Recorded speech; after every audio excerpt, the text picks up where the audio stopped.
Firefighter adopts 6 black abandoned babies 20 years later. He's shocked when thunder rumbled across the sky as James Porter, a firefighter in the small town of Pinebrook, prepared to end his shift at the local fire station. His fellow firefighters were packing up gear after a routine drill, their banter softening as the late evening settled in. James removed his helmet and wiped his brow, already envisioning a quiet night at home. But a sudden 911 call shattered that plan.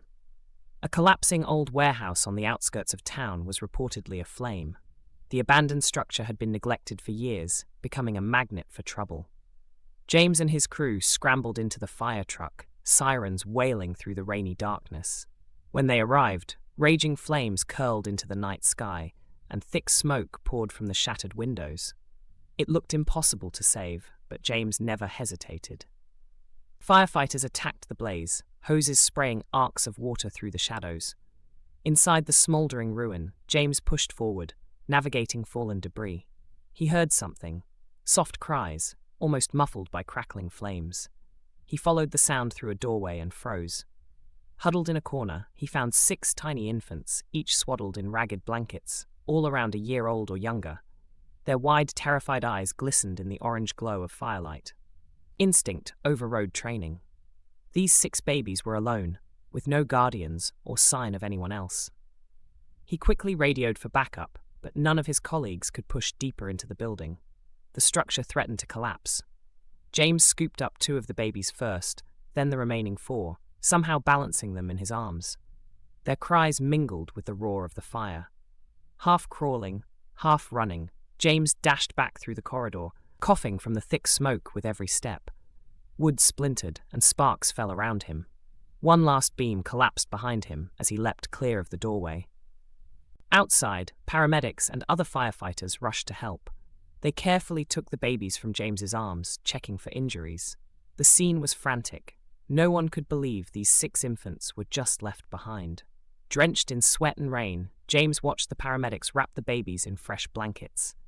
By some miracle, they were safe, just a bit soot-stained and dehydrated. But no family came forward. No relative arrived to claim them, and the authorities soon concluded they'd been deliberately abandoned. It cut James to the core. He refused to let them slip into a broken system without a fight. A caseworker from the county's social services arrived. She gently explained the procedure. The babies would be transferred to a temporary foster facility and possibly placed in separate homes if adoptive families couldn't be found for all 6 together. James' chest tightened at the thought of them being separated. These little ones who'd already faced unimaginable danger. He blurted words he never expected to say. "I'll take them." The caseworker blinked in surprise. "All 6? James swallowed hard. He was a single man in his early 30s, devoted to firefighting, but in that moment he felt a surge of conviction. "Yes, I'll foster them until something permanent is arranged. I can't let them get split up." The look on the caseworker's face was a mix of relief and awe. She explained the complicated steps. He'd need emergency certification to foster, a suitable living environment, and the patience to handle 6 infants. Without skipping a beat, James nodded. He'd find a way. He spent the next weeks scrambling to transform his modest 2-bedroom house into a child-friendly haven. Colleagues at the fire station pitched in, dropping off cribs, baby clothes, formula, wear, and anything else they could spare. The first nights were sleepless chaos, feeding schedules, diaper changes, cries in the dark. But each time James looked into those big eyes, he remembered the warehouse. He remembered that life-or-death moment and how they depended on him. Within a few months, temporary foster care transitioned into a more formal arrangement. James, deeply attached, began the adoption process for all 6. Many people warned him that raising so many babies alone was daunting, especially for a single firefighter. But doubt only fueled his resolve. He believed in family, even if it was an unconventional one. The babies, Amara, Jaden, Chloe, Isaiah, Devon, and Zoe, grew up with endless support from the local community. Neighbors organized babysitting help. Firefighters at the station worked out shift rotations so James could manage childcare. Through it all, James learned to braid hair, cook big pots of mac and cheese, and read bedtime stories for a captive audience of 6. He never regretted his choice. Years passed. The toddlers became energetic kids, scampering around the fire station when visiting Dad on quiet afternoons. They called each other siblings, no matter the lack of shared DNA. People in Pinebrook smiled fondly whenever they spotted James driving his crowded SUV. One father, 6 kids, a family forged in fire. As the children became teenagers, life inevitably became more complicated. They argued over chores, formed strong personalities, and confronted questions of identity. Some nights James worried.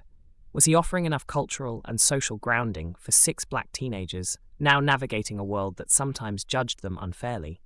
He sought mentors in the community, church members, and extended them unwavering support. The kids faced challenges, occasional discrimination, questions about their past. But they had each other, and they had James, a father who never stopped cheering them on. Eventually, 20 years came and went in a flash. Amara and Chloe studied medicine. Jaden joined a fire academy, inspired by James' example. Isaiah pursued engineering. Zoe tackled law school. Devon found his passion in social work, determined to help other foster youths. They all soared beyond James's wildest dreams. One day, all 6, now adults, conspired to throw a celebration in Pinebrook's town hall. James thought it was just a simple family dinner for his 50th birthday. He showed up a little tired after a long shift to find the entire hall decorated with streamers and photos documenting their journey. Childlike scrolls turned into teen snapshots, culminating in recent college graduations and achievements. The place was packed with townspeople, all smiling and clapping as James stepped inside. He stood there stunned, tears welling up. He spotted Amara and Isaiah at the microphone. "Dad," Amara began, her voice trembling with emotion, 20 years ago, you pulled us out of a fire. You refused to let us be separated. You raised us on your own without hesitation. We want to thank you and show you something special." She motioned to a large screen. A video montage flickered to life. It started with news footage of that warehouse fire. Then pictures appeared. 6 tiny babies on James' living room floor, his uncertain smile as he juggled baby bottles, first days of school, birthdays, high school graduations, college acceptances. The entire room watched in hushed awe, glimpsing a story that spanned 2 decades of love and resilience. As the montage ended, Jaden stepped forward, wearing his firefighting uniform. He stood at attention, tears shining in his eyes. "Dad, you're the reason I joined the fire academy. You showed me what real courage and kindness looked like." The crowd erupted in cheers. Next, Zoe, now a poised law student, spoke. "Dad, you taught us that family is a choice, not just blood. We were abandoned, but you never once made us feel unwanted. You gave us the world." She gestured to a large wooden plaque covered by a cloth. Isaiah pulled away the cloth, revealing an intricate metal plate with an engraving. "James Porter, father, hero, inspiration." Family isn't whose blood you carry, it's who you love and who loves you back. James' breath caught. He walked closer, trembling. The sight of all 6 children, now grown, smiling at him, praising him, overwhelmed him. The love in their eyes made the last 2 decades' struggles fade away, replaced by the pure warmth of family. Zoe spoke last, stepping forward with a piece of paper in her hand. "Dad, we learned about the costs of raising us, financial, emotional, and everything else. It was never easy on a firefighter's salary. But we've saved up, and we have sponsors. We're sending you on a dream vacation, 1 month anywhere you choose, because you deserve rest and happiness. You sacrificed yours so we could have ours." James blinked back tears. He turned to face the crowd, neighbors, friends, colleagues from the fire station. All these people had helped along the way. He cleared his throat, his voice thick. I never expected anything like this. I just did what I knew in my heart was right. Watching them grow up, that was my greatest reward. You all," he looked at his kids, "are my pride and joy." For a long moment, applause thundered in the hall. James's co-firefighters whistled and clapped. The 6 siblings embraced him, forming a tight circle that reminded them of how they started, huddled in a life-threatening blaze, rescued by a single man who refused to give up on them. As the event wound down, James felt someone tap his shoulder. An older woman he recognized as a local official smiled. "Your story changed this community. We'd like to dedicate a plaque in front of the old warehouse site, turning it into a youth center in honor of second chances." He could only nod, overwhelmed once more. Then he noticed a hush descend as someone turned on gentle music. Amara invited him to dance, just a father-daughter moment under fairy lights. He laughed, joking that he didn't have the moves, but obliged. Soon the entire family joined, swaying clumsily to a slow beat, tears and laughter mingling. Later that night, when the festivities ended, James stood under the quiet, starry sky of Pinebrook. His 6 grown children, their new partners, friends, and neighbors had all gone home. The old fire station's lights glowed in the distance, a testament to the life he led, protecting others. Reflecting on the last 20 years, he realized how fleeting time truly was, how a single moment of courage could alter countless lives. He recalled that first night with the babies, the frantic feedings, the uncertain steps he took toward fatherhood. The children he'd rescued from the fire rescued him, in a sense, giving his life purpose beyond the station. Now they were no longer helpless infants, but remarkable adults poised to shine in the world. He inhaled the crisp night air, tears threatening his composure once again. "Thank you," he whispered to the sky, grateful for the chance to be their dad.